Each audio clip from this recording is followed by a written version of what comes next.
Darren, you're 3 days in to the new regime under the new manager. What's it been like?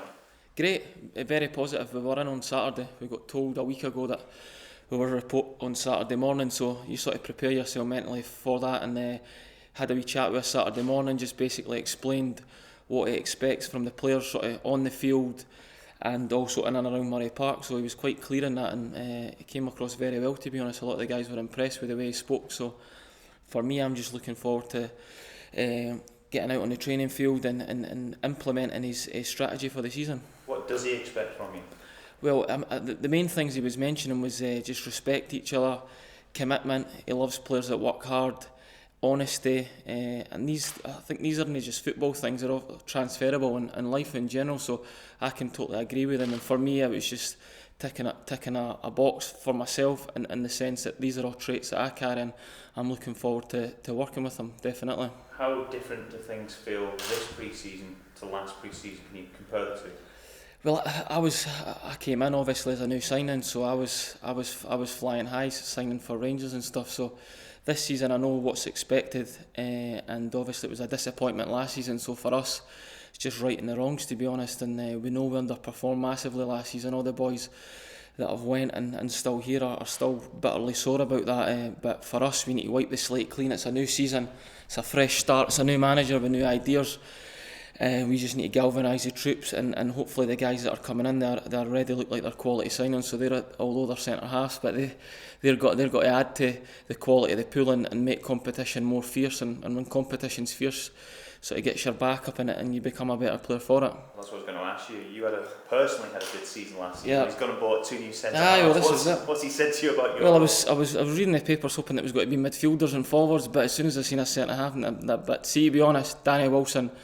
Played against him for Hearts, very good technically, he's a good defender, the big boy. Kiernan looks very good in training, so you can't argue. I mean, at a club like Rangers, you expect good players to come in, and if that stops, then there's problems. So for me, you would ask me this question at the start of last season, and I've played 50 games last season, so for me, I just work hard, and I'm hoping that the attitude that I show in training will give me a shot at playing. But I know it'll be difficult because the boys do look quality, and if they're playing and training well and they're training better than me, then they'll play, and it's up to me to obviously to show my attributes to the gaffer, and hopefully he sees that I'm a good player and he plays me. How do you reflect on that, Darren? Because like Mark said, individually you had a good season. Your peers at the club certainly thought you did that as well.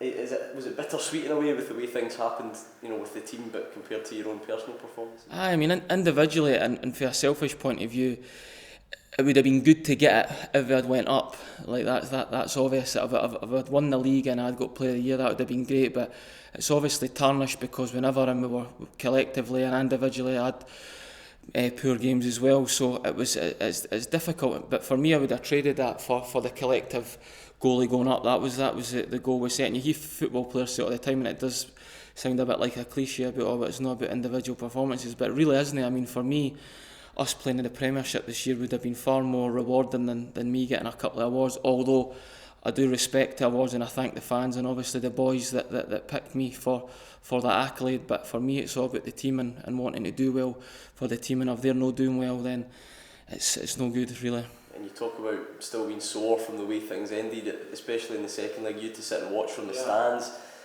You must be desperate to get back out there and try and make amends. Of course you are, because over the 2 legs, I mean, there's no point beating around the bush. It was 6-1. We were outplayed and outperformed, and that's really difficult being a football player to admit that to yourself. And I think the first 20 minutes at Ibrox, I think we'd done well, but from there on in there was mistakes. I had a deflection, Big Zal had a couple, I keep reminding him of, but it was one of these ones we never turned up, and we got beaten, rightly so we just need, as I say, wipe the slate clean, galvanise the troops. There'll be quality coming in as well, and get a right good crack this season. Do you think the players, they expect numbers to come in, but the players that are here, then do you almost feel like there is still a point to prove? The fans might look at that group as the group who failed to get up? I totally agree with you. I mean, from a player's perspective, when it's you they're talking about, you never like to admit to yourself that you did fail, but I'm sure if you ask 99% of the fans, they'll say the group of boys that are here were failures because we never got up. So that's the tag that we've rightly got, but it's about this season proving that we're no failures in trying to regroup. And as I say, you'll have Hibs, St Mirren and a couple of other teams saying the exact same thing, but I do genuinely believe that we've got the ability, although we said that last year, to win the league, and that'll be our objective.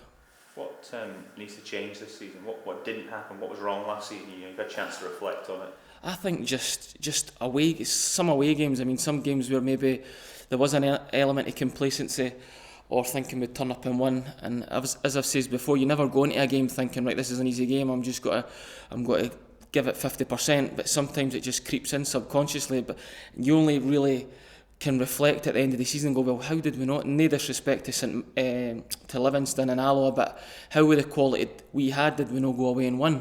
And it needs to lead you to somewhere. So maybe it was that. It was winning the games. I mean, I think that's what Hearts done well.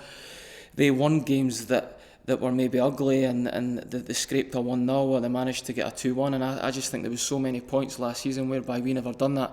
We faltered and maybe got a draw, or maybe nicked a goal in the last minute to get a draw, or maybe got beat. So I think if we can change them, you only need to look back to the games that we dropped points in, and if we had won, then it would have been a whole different picture. Danny will know all too well about that, but is that something that you guys will be reminding any new signings of, that albeit this is the biggest club in the division, you won't get yeah, away with? I think they'll know. I mean, coming to a club like this, regardless of whether we get much exposure down in England, everybody knows how big a club Rangers are and the following they have, so the expectation level's there as soon as you walk through the door. And for us, as I say, the main objective is to finish the end of the season as champions, and I'm sure all the new boys coming in, they'll be under the same impression. Just finally, what have the coaching staff said about the captaincy here? Because obviously, as it stands, Lee McCulloch isn't here. Yeah, that's a good point. Nothing really. As I say, there was a brief chat on Saturday morning, just really the gaffer outlining how he wants to play, and as I say, the character traits that he likes in players and whatnot, but no mention of that. So we're only 3 days in, it's early. I'm sure that will come to the fore when we start playing pre-season games. I believe there's one in maybe a couple of weeks, so it'll be interesting to see who he picks.